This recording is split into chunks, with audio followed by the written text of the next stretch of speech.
Nous avons vu dans la première vidéo consacrée au Gokai que Mikao Usui posait les bases du Reiki en donnant sa définition dès la première phrase de l'introduction. L'art secret d'inviter le bonheur à travers de nombreuses bénédictions. Puis, il dit que c'est le médicament spirituel pour toutes les maladies.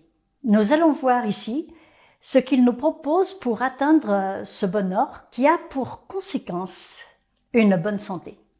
Dans les Gokai, après l'introduction, il y a un texte. Et c'est précisément ce texte qui a été traduit par les 5 idéaux, car c'est la marche à suivre pour y arriver.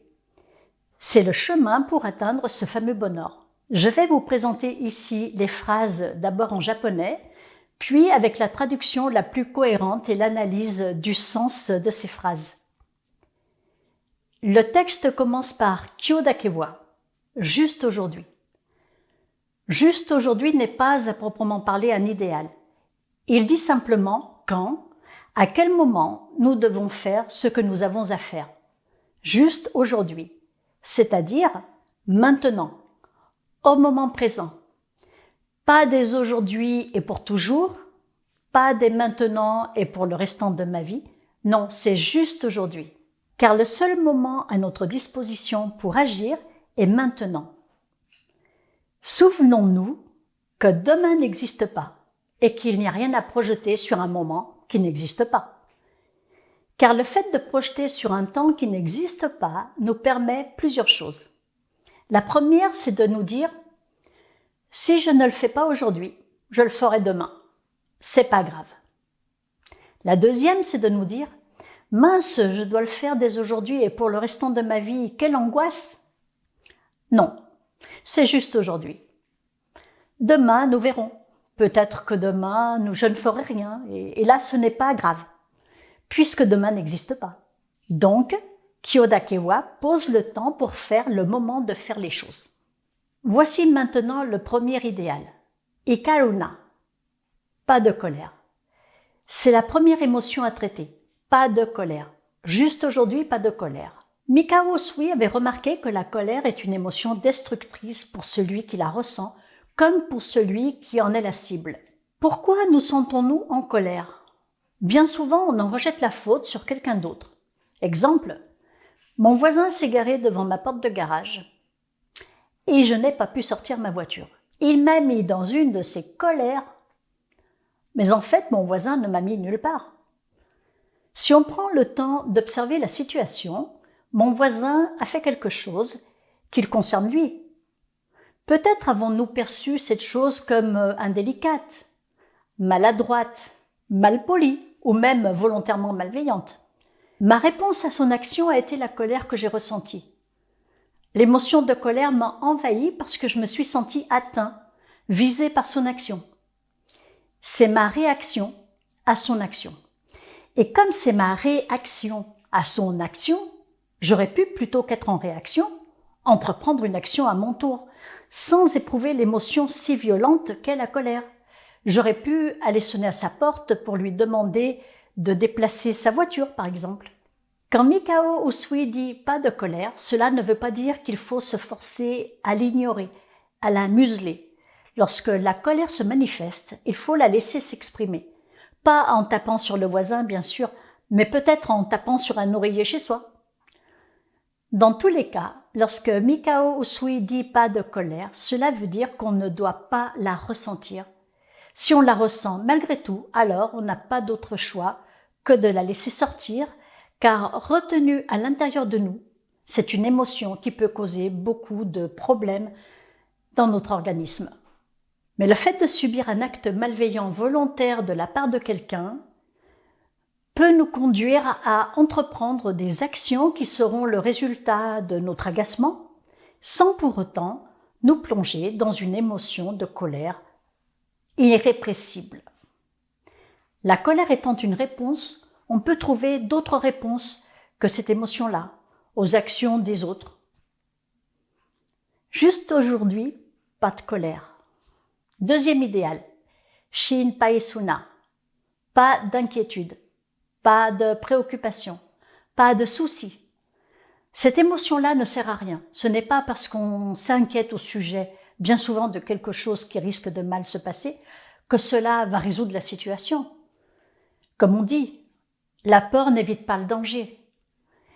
Et en ce qui concerne cette peur-là, elle a un véritable effet néfaste sur vos organes. N'avez-vous pas entendu la phrase « ne te mets pas la rate au courbouillon » ? Cela veut bien dire que ces émotions sont néfastes pour qui les éprouve tout autant que pour celui qui en est la cible. Car si je m'inquiète pour ma fille qui part seule à l'école, par exemple, et que j'ai peur qu'elle fasse une mauvaise rencontre, cela ne lui épargnera pas la mauvaise rencontre. Mais en plus, je pense à elle avec une émotion très négative qui lui met une chape de plomb sur la tête. Or, comme tout est énergie, si on doit penser à quelqu'un, autant que ce soit avec une énergie bénéfique pour elle, pour mettre le maximum de positivité dans sa vie. C'est la même chose pour vos projets, votre santé, votre vie d'une façon générale. Juste aujourd'hui, pas d'inquiétude. Troisième idéal, Kanshashte, avec gratitude. Voici l'attitude que je dois avoir dans la vie, vivre avec gratitude. Remarquez à quel point j'ai de la chance, car quels que soient les problèmes rencontrés et mes souffrances, je me suis engagée dans la voie du Reiki et cette voie me donne la possibilité de guérir chez moi tous les problèmes et de transcender toutes mes souffrances. C'est la troisième marche sur le chemin. La troisième étape, ressentir la gratitude. Éprouver de la reconnaissance. Cela sera possible après avoir guéri ces deux émotions, que sont le premier et le deuxième idéal. Tant que je suis pris dans la tourmente des émotions dévastatrices, je ne peux pas ressentir de la gratitude.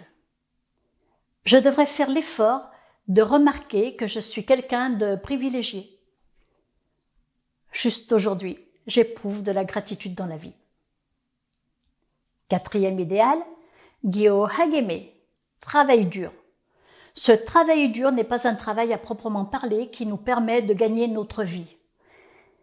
Et à ce propos, je vous rappelle que votre vie n'a pas à être gagnée, car vous l'avez déjà. La seule chose qui doit être gagnée, c'est l'argent pour payer les factures. Donc, travail dur ne peut pas s'appliquer de la part de quelqu'un qui avait réalisé son Satori à la façon dont vous allez travailler pour gagner l'argent dont vous avez besoin. Quel intérêt y a-t-il à travailler dur pour gagner de l'argent ? Ne croyez-vous pas que vous pouvez aussi gagner de l'argent en travaillant d'une façon qui vous plaise, qui soit facile, aisée, agréable ? Pourquoi travailler dur ? Est-ce que Mikao Usui voulait que vous soyez esclave d'un emploi ? Non, très sincèrement, je ne pense pas. Et j'en étais là de mes réflexions lorsque je suis tombée sur le DVD de Don Alexander qui parlait des 5 idéaux, des 5 precepts selon son point de vue. Lorsqu'il a abordé Gyo Hageme, il a dit que ce travail dur s'appliquait à nous-mêmes. Il s'agit de travailler dur sur soi et de façon non complaisante. Il faut arrêter de se trouver des excuses sur tout et des prétextes pour tout, pour justifier notre inaction ou nos mauvaises actions. Et bien entendu, nos mauvaises actions, c'est nous qui les connaissons. Tout cela s'inscrit dans l'intimité de notre vie intérieure. Juste aujourd'hui, je travaille dur. 5e idéal, Hitone Shinsetsuni. Sois bienveillant avec les autres. C'est l'aboutissement du chemin. Nous ne mettons pas la charrue avant les bœufs, comme me disait mon institutrice de CM2, Madame Kaya, que je salue. Et qui me disait aussi, charité bien ordonnée commence par soi-même. Je commence par guérir mes émotions, puis je remarque que j'ai de nombreuses raisons pour éprouver de la gratitude, ce qui me conduit à travailler dur sur moi pour qu'enfin je puisse m'occuper des autres. Juste aujourd'hui, sois bienveillant avec les autres. Voilà les 5 idéaux du Reiki, mes amis.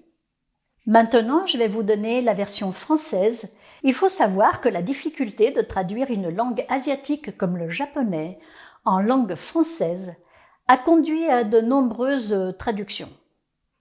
C'est pourquoi je vais vous donner ici la version de notre lignée.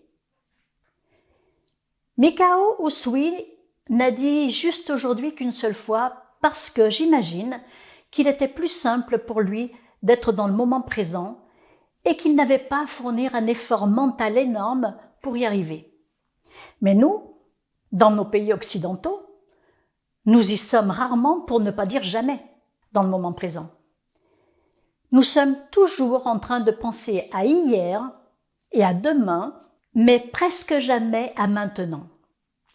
Aussi, pour pallier ce manque de moment présent, nous avons choisi de commencer chaque idéal par juste pour aujourd'hui, de façon à ce que l'information s'inscrive bien dans nos mémoires.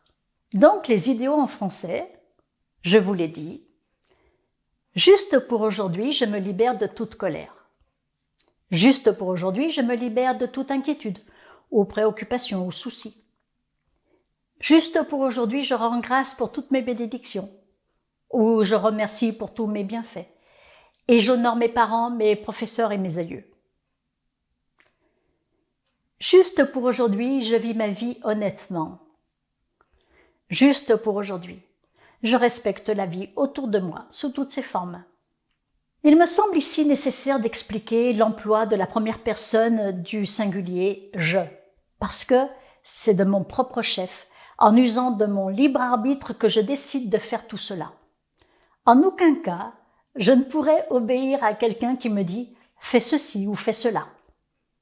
Nous sommes chez des Français. Pourquoi employer le verbe « libération » pour les émotions ? Parce que ces émotions sont tellement perturbantes que les guérir définitivement s'avère être une véritable libération. Le « j'honore mes parents, mes professeurs et mes aïeux » est un ajout postérieur à Mikao Usui.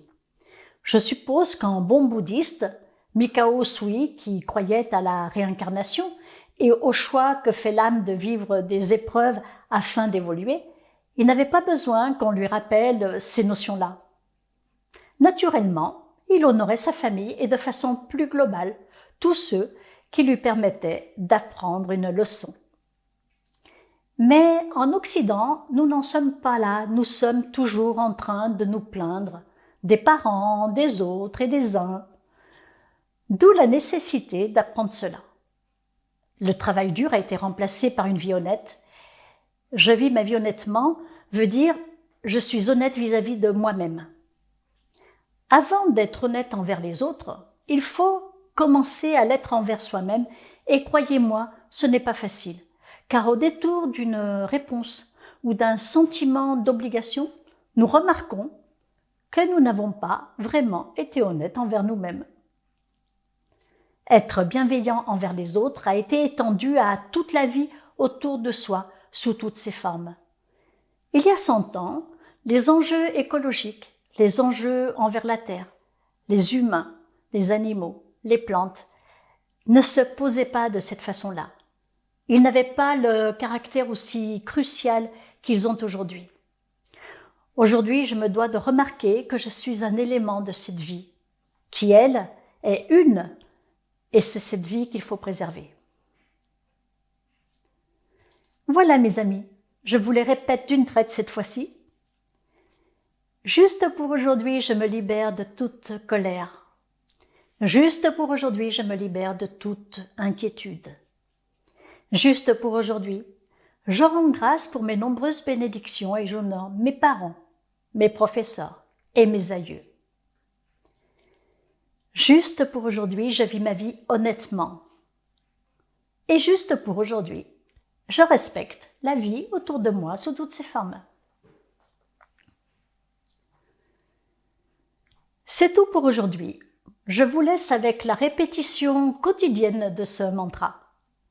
Quant à nous, nous nous disons à la semaine prochaine pour la 3e et dernière partie des Gokai, à savoir la conclusion. En attendant, prenez soin de vous. Au revoir.